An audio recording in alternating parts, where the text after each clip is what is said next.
from Sky. Good afternoon, Mikel. Good to see you. Can we start off with team news first of all for Saturday?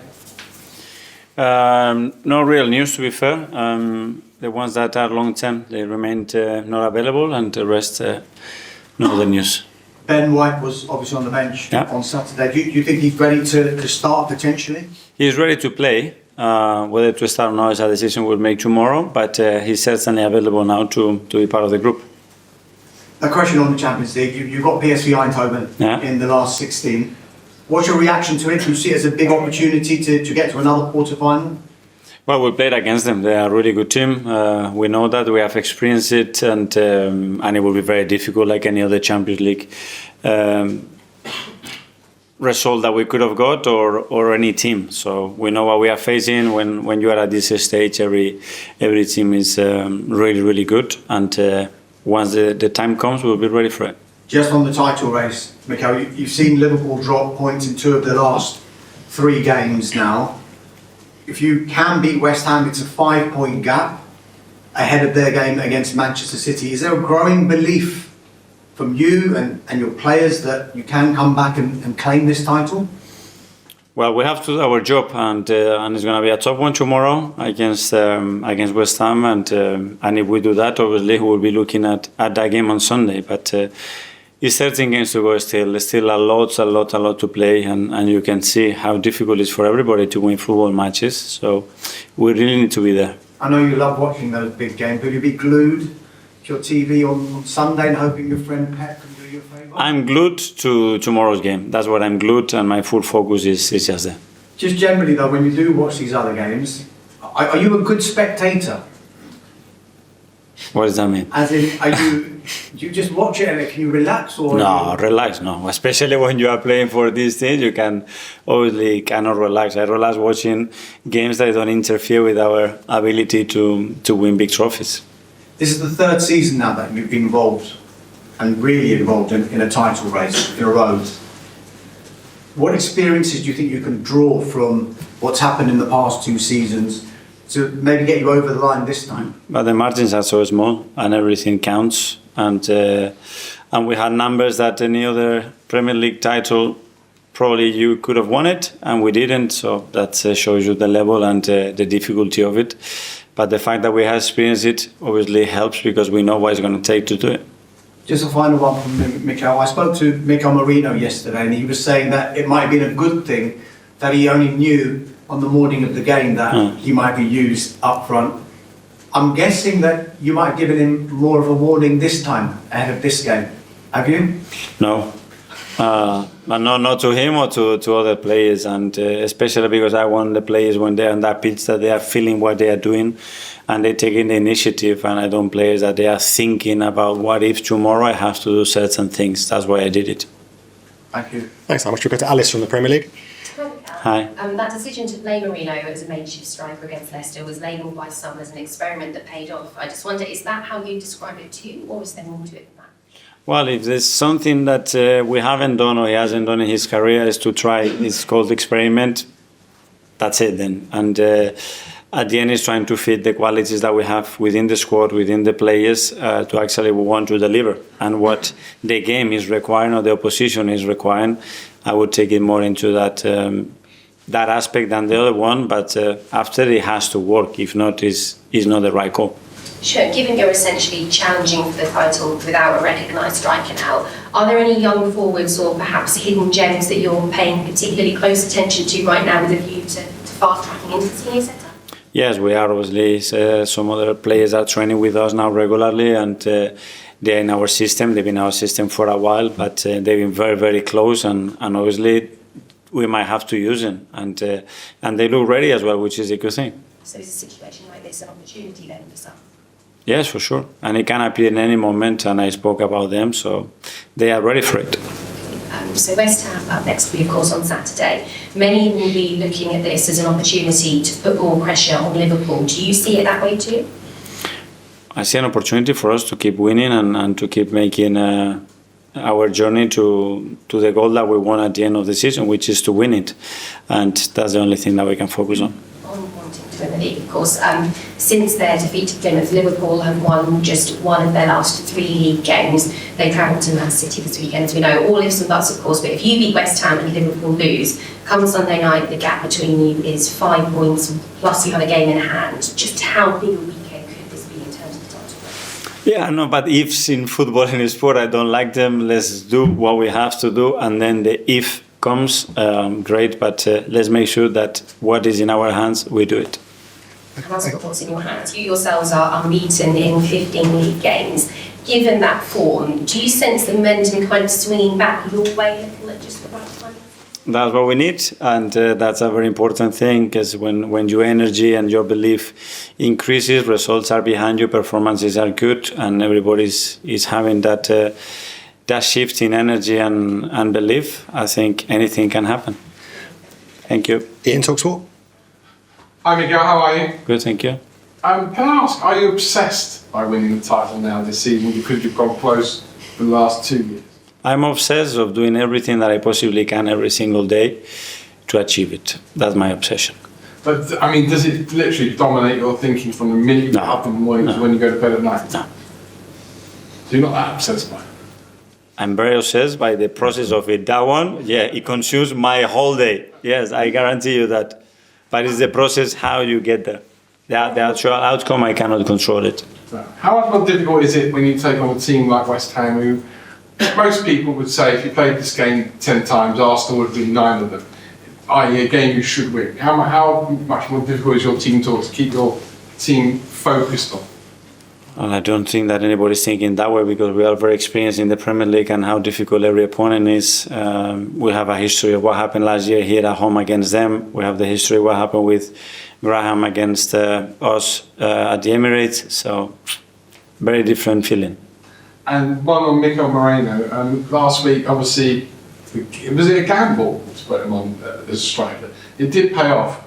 Would you be prepared to gamble on that for longer, i.e. to start him against West Ham, to start someone who isn't an out-and-out striker? Well, I think obviously every time you play a player, you are betting on that player. You know, it's what is that bet? Is I'm prepared to bet certain amount of money to earn a lot, and not to bet a lot to earn very little. You know, and at the end, that's by putting players in positions and in roles and surrounded by players that we believe it makes sense and it can work and they are comfortable doing it. And one last one on Bukayo Saka. Apparently his rehab is coming along well. Yeah. A couple of months ago you said you were going to, a couple of weeks ago you said you were going to send him away on holiday. You were almost forced him to go and have a holiday because he needed a break. Did he go? Where did you tell him to go? Where did you recommend he go? He did go. That question is for him if he wants to answer that. Okay, we'll go to Simon from the Standard. Mikel, just on Merino, have you trained with him as a striker this week? Well, we trained the last few weeks with different players, to be fair. He's been one of them, but with other players as well, because it's not only how you can finish a game, how you start a game, how you change if the opponent does something different, and every 3 days as well, we're going to need different options. I just asked you about Raheem Sterling, who's had some sort of difficult performances. Just how is his confidence at the moment, and how much are you trying to sort of build him for what feels like quite a big period for his loan spell here? Into the next one, but Raz is so experienced, and like many other players that we know that what you did yesterday is not whether it was really good or not that good, very relevant to the next game, to the next action, and he's fully focused. He's doing really well this week and ready to go again. Do you still feel like he can have a big impact here? Yeah, and he has to have it because we really need him. Tom, Football London. Okay, Hi. so a player comes off the bench, scores 2 goals, naturally that leads to a lot of questions about whether he should start the next game. But the fact that he came off the bench in that particular game state, how heavy does that kind of weigh on your mind in then potentially starting a player in a game? And what's the difference between that decision that has to be made? Yeah, we believe he was right for that context, but then he made it right. And then starting a game is very different, especially against a team that obviously they have the adaptability to play in different ways with very different behaviors within different structures that they can use as well, and that's what we have prepared. And just with the Champions League games in March, is there any hope that either of the 2 players in Martinelli and Saka could be a back for either leg of those games? I'm not sure. That's a question for the doctor. Both evolving really well. Probably Martinelli is a bit ahead of Bukayo as well for the extent of that injury. But then we'll have to see the last step and then the previous weeks before that, how the boys are feeling and what we are prepared to do. James, Athletic. Hi, Mikel. Hi. We had some news this week about Tomiyasu having a second surgery. It's an interesting situation. He obviously had a procedure at the start of the season, and there's been a long time since then. He's had another one now. Can you tell us a bit about what's been going on with him and why that decision was taken? Well, he's been trying everything that he possibly could to try to avoid it. We did that as well with the department.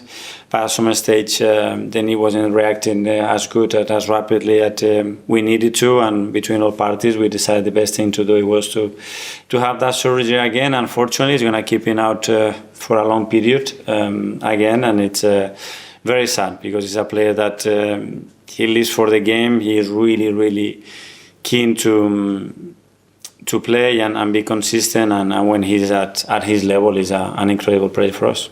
Something he's spoken about is how mentally challenging this period has been for him, as well as physically. What can you do as a manager? What can the club do to support him through this process? That's what we have to try and we try to do, and we are constantly trying to do. But being a foreign person, you don't have your family here, no relatives. You are on your own, and you are on the sidelines for many, many months. And especially him, that his life is football, And when you understand what he does during the day, it's just a preparation for the next day and be in the best possible condition. And when injuries are denying you that ability to play and fulfill the purpose that you have in your career is very, very tough. And he knows, hopefully, that we are all here. We all been trying to help him, but it's tough, and he needs to go through that. And in a lot of moments, because I've been there, it's a very lonely process. Okay, last couple in the live section. James, ESPN. Hi. We're just talking about sort of momentum and self-belief, and obviously losing Kai was another big blow you've had to deal with this season. Do you sense that the players have recovered from that and they've sort of regained the sense that they can go in the league, that they actually believe they can go and do it? Yeah, it's just, I don't know, recover or flick the switch and see, okay, what is the opportunity now to do something, again, different and special for him, for the teammates, for all the effort that we have put for so long again and everything that happened. And then it's been very re-energizing as well to say, okay, let's see if we can do that together again, and whatever gaps we have within or holes within the team, we're gonna fill them in a different way with different players in different ways. Obviously, you've gone up against City the last couple of years, but the fact that Liverpool are out there in front at the moment, does it feel any different this year to the last year? No, well, we've been in different situations. Sometimes we've been leading, sometimes at this stage we'll be behind, and then we took the lead. Every year feels a little bit different. The ambition, the hope, the willingness, the energy is always there because the prize is so big. I'm asking from the point of view that, do you talk to players about maybe reminding them that they're not up against a machine? City have gone and done it year after year, 90 plus points. Liverpool obviously a very good side, but we don't know if they can do that. Yeah, we don't know. What you're saying is basically because they've done it for 6-7 years, Man City. It is different, but to be fair, they've been very consistent. They've been an exception of what they've been doing. But it's a long journey for everybody, and we have to be there. And Phil at the back. Just going back to Raheem, do you think that he's sort of struggling with his confidence? Hopefully not, because we try to give him as much as possible. But that's a question for him. But we are all behind him. We are the best for him, and it's going to be really important, and we need his best. And we need the players only with that mindset, is to be here to impact the team. In terms of what you see, when you see him day to day, he seems pretty happy himself, or is there anything? Yeah, I don't see anything there, and he's a player that is so experienced, and he knows it's about the next action, the next action, and the next action. And apart from that, there is nothing else to live, and he's doing everything that he possibly can to make it work.